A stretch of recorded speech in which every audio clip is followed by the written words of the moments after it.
بسم الله الرحمن الرحيم.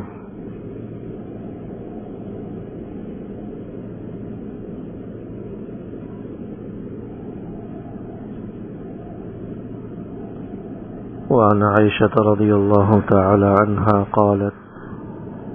سمعت رسول الله صلى الله عليه وسلم يقول: إن الله عز وجل أوحى إلي أنه من سلك مسلكا في طلب العلم سهلت له طريق الجنة، ومن سلبت كريمتيه أثبته عليهما الجنة، وفضل في علم خير من فضل في عبادة، وملاك الدين الورع. حضرت سیدہ عائشہ رضی اللہ تعالی عنہ سے روایت ہے، وہ لوگ فرماتی ہیں کہ میں نے حضور نبی اکرم صلی اللہ علیہ وسلم کو ارشاد فرماتے ہوئے سنا کہ اللہ عز و جل نے میری طرف وحی بھیجی کہ جو کوئی شخص طلب علم میں کوئی سفر کرتا ہے، طلب علم کا راستہ اختیار کرتا ہے، تو میں اس کے لیے جنت کے راستے کو آسان کر دیتا ہوں۔ اور بھی وحی کی کہ میں جس شخص کی دونوں آنکھیں سلب کر لیتا ہوں، بینائی ختم کر دیتا ہوں، تو میں اس کے بدلے میں اسے جنت عطا کرتا ہوں۔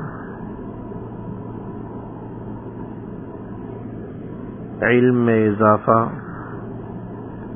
عبادت میں اضافے کے مقابلے میں زیادہ بہتر ہے۔ دین کی اصل تقویٰ ہے، دین کی جڑ تقویٰ ہے۔ یہ حدیث نمبر 255 ہے، جس کے اندر حضور نبی اکرم صلی اللہ علیہ وسلم نے چند باتیں ارشاد فرمائی ہیں۔ حضرت سیدہ عائشہ رضی اللہ تعالی عنہا حضور نبی اکرم صلی اللہ علیہ وسلم کے ارشاد گرامی نقل فرماتی، اللہ جل شانہ نے یہ وحی بھیجی حضور کی طرف کہ جو کوئی شخص طلب علم میں خود کو لگا لیتا ہے، علم کے راستے کو منتخب کر لیتا ہے، کہ میں اس کے لیے جنت کے راستے کو سہل کر دیتا ہوں، آسان کر دیتا ہوں۔ وہ کہ علم کے راستے میں نکلنا صرف علم ہی کی منزل تک نہیں پہنچاتا انسان کو، بلکہ حقیقی منزل جنت تک بھی پہنچا دیتا ہے، اس راستے کو بھی آسان کر دیتا ہے۔ دوسری بات بیان فرمائی گئی کہ دنیا میں اگر اللہ جل شانہ کسی آدمی کی آنکھیں سلب کر لے، بینائی سلب کر لے، اگرچہ دنیا میں وہ تکلیف میں ہوتا ہے، اذیت میں ہوتا ہے، لیکن اس کا بدلہ آخرت میں بہت زیادہ ہے کہ اللہ جل شانہ اس کو ان کی دو آنکھوں کے بدلے میں جنت پوری عطا فرما دیتا ہے۔ کہ اللہ نے ایک نعمت دنیا میں چھین لی، نعمت سے محروم رکھا، اب اس کا ثمرہ یہ دیا اللہ جل شانہ نے کہ آخرت کی نہ ختم ہونے والی ہمیشہ کی نعمت جنت کی شکل میں اللہ نے عطا کر دی۔ تیسری بات بیان فرمائی کہ کسی آدمی کا طلب علم میں لگنا یہ کہیں زیادہ افضل اور بہتر ہے عبادات میں لگنے کے مقابلے میں۔ اس سے نفلی عبادات مراد ہے کہ نفلی عبادات کے مقابلے میں طلب علم میں لگنا یہ زیادہ افضل ہے۔ اس لیے جو آدمی طلب علم میں ہو، علم کے طلب میں لگا ہو، تو اس کو بہت زیادہ نفلی عبادات کی تلقین نہیں کی جاتی، بہت زیادہ نوافل کی تلقین نہیں کی جاتی، بلکہ اس کو یہ کہا جاتا ہے کہ جو زائد وقت ہے نفل عبادات کے مقابلے میں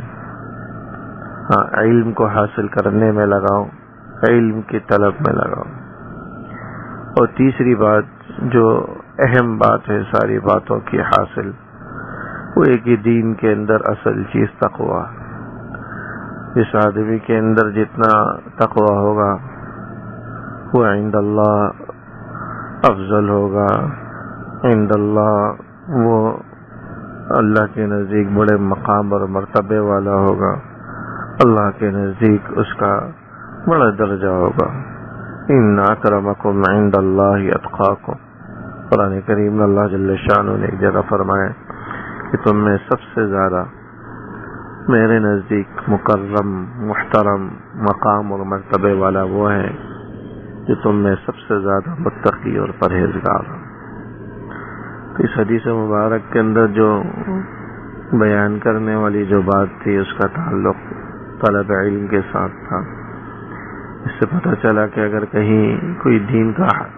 کی تعلیم ہو رہی ہو اور دین کی بات سکھلائی جا رہی ہو تو وہاں انسان کو جڑنا چاہیے۔ نفلی نماز کے مقابلے میں اس تعلیم میں بیٹھنا، اس دین کی بات میں بیٹھنا، یہ زیادہ اجر و ثواب کا باعث اور بالمقابل نفلی عبادات اللہ جل شانہ عمل کرنے کی توفیق نصیب فرمائے۔